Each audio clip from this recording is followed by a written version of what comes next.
Hey everybody, welcome back to the garage. If this is your first time visiting my channel, please go ahead, click on subscribe, and also click on the bell to receive all the updates and activities on my channel. So today we have a product review of this guy right here.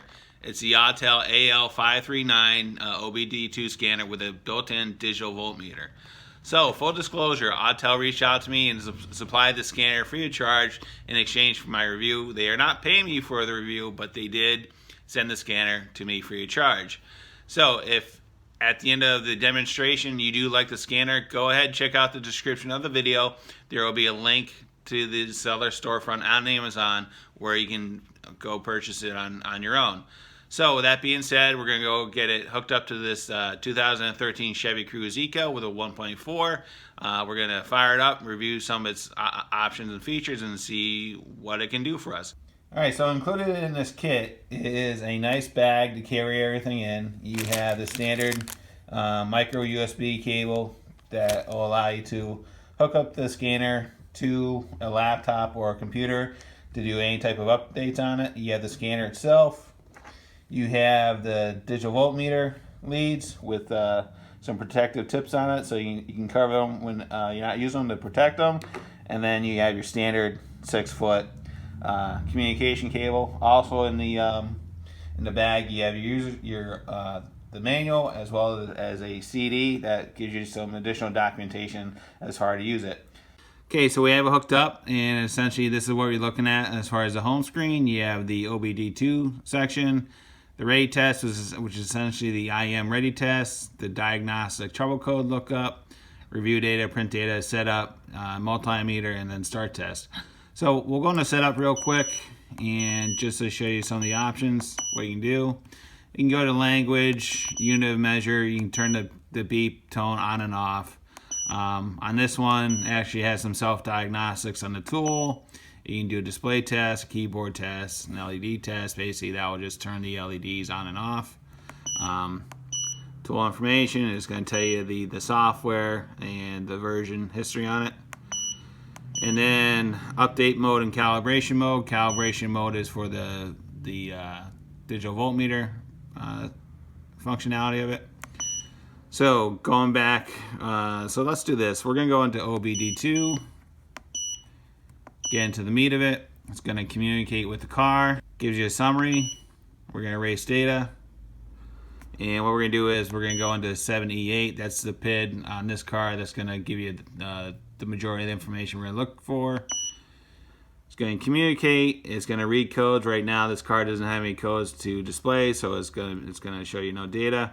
So then as far as the menu, you get read codes, erase codes, live data, freeze frame, I am readiness, onboard monitor test, component test, vehicle info, it'll tell you the VIN, unit of measure. Alright, so what we're going to do is we're going to go down into view live data, right? And right now the car is off, so for filming purposes, so you can hear me clearly. But what it's going to do is it's going to read all the PIDs. Okay, so now we're going to go to view data. We're going to go to complete data set, and this is just going to give you an example of all the onboard monitoring it can display. Okay, so let's go through it real quick. Diagnostic trouble count, fuel assist 1, fuel assist 2, load on percentage, ECT, shift long, map sensor, RPM, vehicle speed, spark advance, intake air temperature, mass airflow in pounds, throttle position percentage, OS2,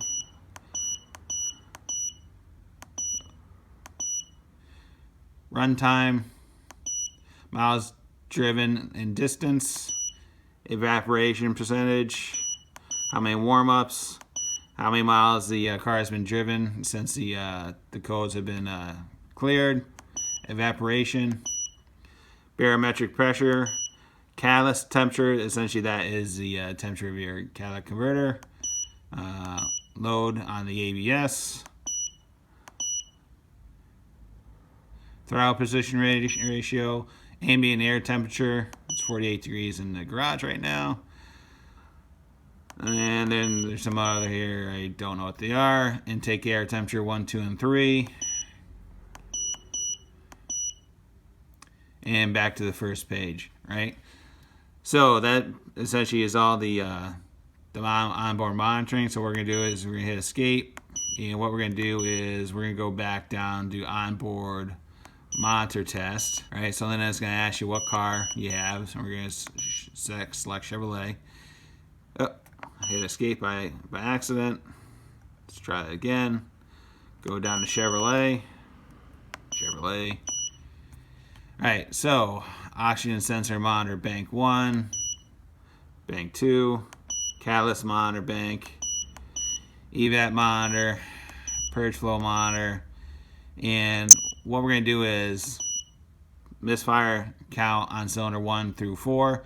Essentially, if you have a suspicion that you have a misfire, essentially what you can do is you can go into this section and look at the misfire counts on all the cylinders. Alright, so we're going to go misfire counts for the last one. Right now the car is not running, so there's been no misfire counts.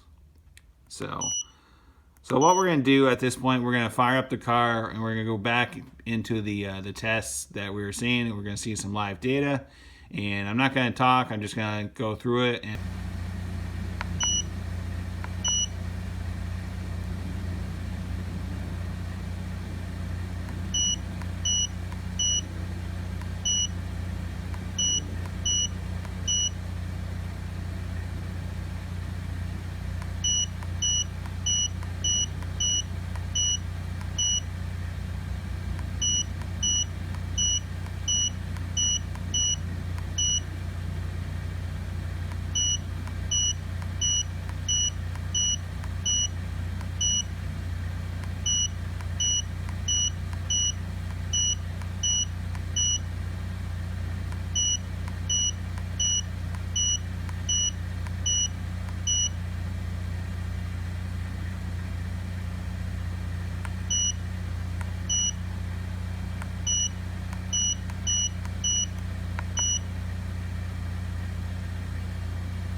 all right, so that gives you a brief overview of as far as the OBD2 capabilities. And if you will notice, the scanner is still powered on, even though it's not hooked up. So what's nice about this scanner, because it has the voltmeter built into it, there's also a battery built into this thing. So in the event that you're working on the car and you have a code on it, basically you can take the scanner with you and walk away from the car without being tethered to it. And essentially the way you turn it on and turn it off on the control panel, there's a power button. So what we're going to do is we're going to press and hold it. It's going to turn off. It says bye-bye. And then to turn it back on, you just press and hold it again. It'll turn on. All right, now, so what we're going to do is we're going to review some of the features of the digital voltmeter and go from there. Okay, so we're going to review the multimeter functionality of the scanner. So on the back, there is a stand, a little kick-out stand. So if you want to set it up on a bench, you can do that, and essentially you'll prop it up at a 45. So you can look at the readings on it. So just like any standard multimeter, essentially you have two sets of inputs. You have the COM, and then you have the amperage side.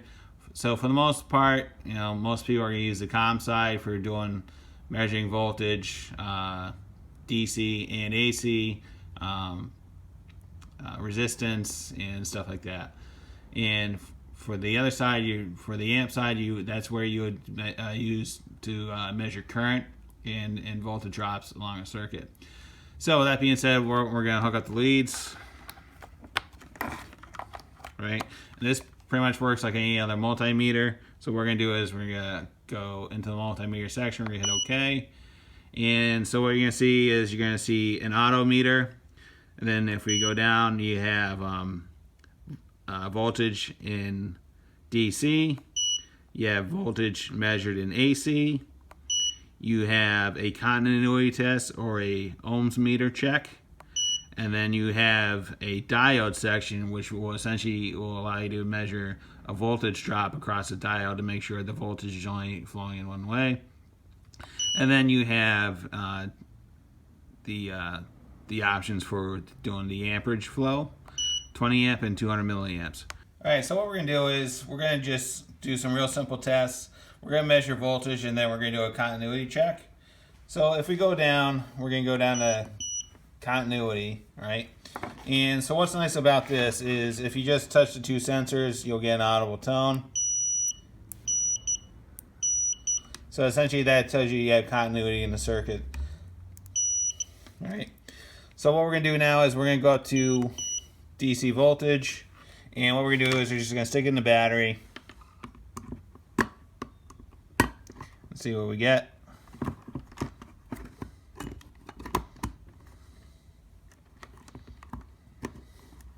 Alright, so this is a 20 volt lithium ion battery pack, so we're getting 20 volts out of it.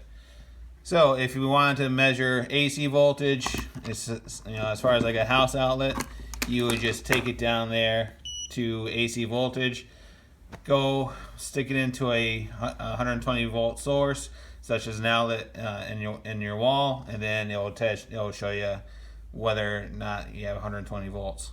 Okay, so now we have the multimeter hooked up to the battery of the car. We're doing a starter test, and essentially we're gonna get it ready to go. We're gonna hit OK. It's gonna tell us to go start the car.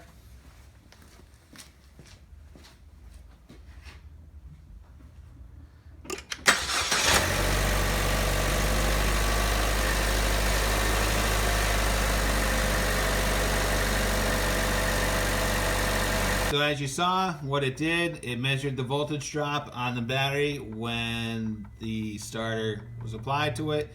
It showed the cranking voltage of 9.25 volts and 94% and crank time of 70 milliseconds. So at this point, the crank test on the battery looks good, and we'll go from there.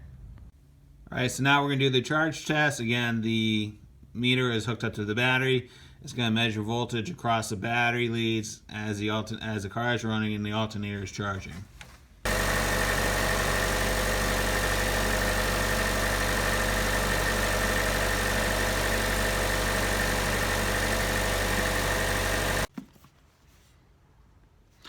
Alright, so basically that's a review of the Autel AL539 code scanner. At the end of the day, I'm going to give it a huge thumbs up.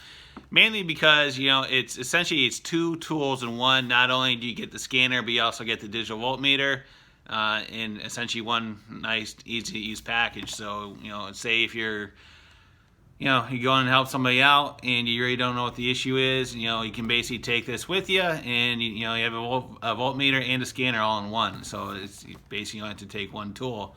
Again, another nice thing about it, it has an internal battery on it, so you can use it without being tethered to the car. So gives a nice flexibility to it. Again, it charges through a USB cable, which is supplied in the kit, and it just hooks up to any standard phone charger, which we all have plenty of. So at the end, again, if you like the product, go ahead and check out the link in the description of the video. I'll bring you out to the seller storefront on Amazon, where you can purchase that on your own. This is actually one of the nicer scanners I've had the opportunity to review. If I didn't already have so many scanners, I would definitely take this into consideration and buy it on my own if I had to.